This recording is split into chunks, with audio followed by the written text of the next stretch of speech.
Hello everyone.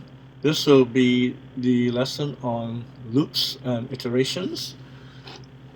There are two types of loops. One is the while loop and the next one is for. The difference is that the while the condition is stated at the very beginning. The for, on the other hand, is the condition stated at the end. We will check on that later.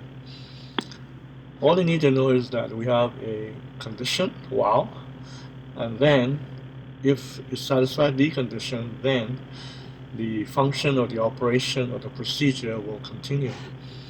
So here the condition is that I has to be less than 6. If that's the case, then you'll print a number value. That's what this is. Now plus equal means add 1 to the previous value. So it becomes 1, 2, 3, 4, 5, and then eventually 6. But when you hit 6, well, 6 is not less than 6. This is actually equal to 6. Well, then it stops there and then. It doesn't go anymore. So let's check it, see. So 1, 2, 3, 4, 5. Okay. Oh, I guess it's supposed to be less than. I think it's an error there. Let's try it again. See, it's just about 5, alright? Just remembering the previous code. Okay, stop has two controls. One is the break, stop it at a point. Or continue, skip this point. Okay, you can test them yourself. We did the if-else statement. In this case, we have a secondary command. Okay, let's go on, but then you don't want to just stop like that. You want to know why it stops. So it's nice to have this statement here, else. So now I is no longer less than 6, okay? The loop has stopped, but you knew why. Whereas here it's stopped, you don't know why, you just see a bunch of numbers, okay? So programming, you should always make it understandable. So in the future, when you come back to your code, if you didn't have any comments here, then at least you know what you're trying to do. Okay? These are the exercises. You can continue with that. Now let's look at the for loop.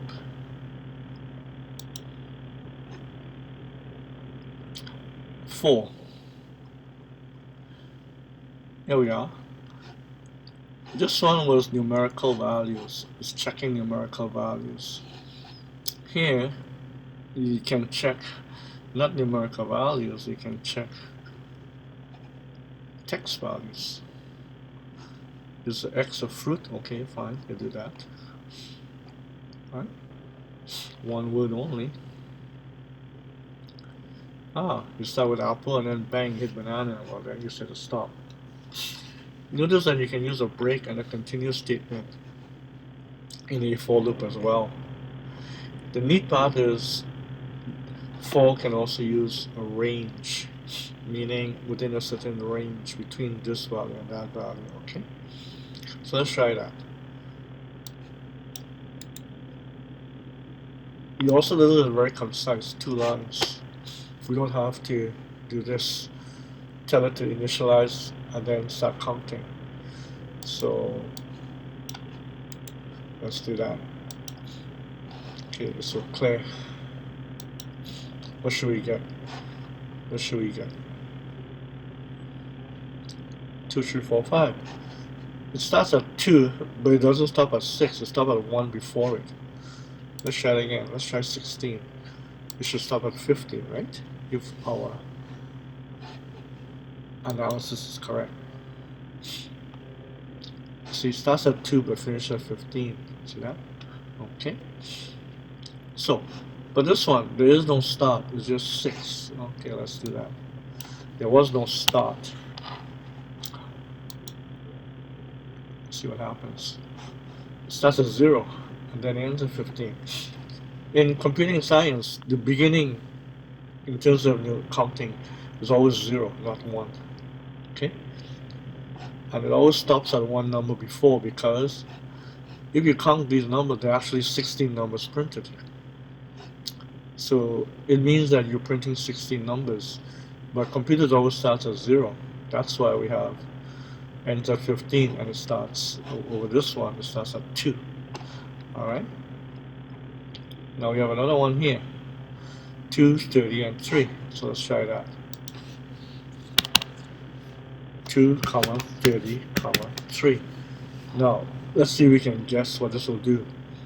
We start at 2, but we go in increments of 3, and we stop when it crosses 30. Let's see that.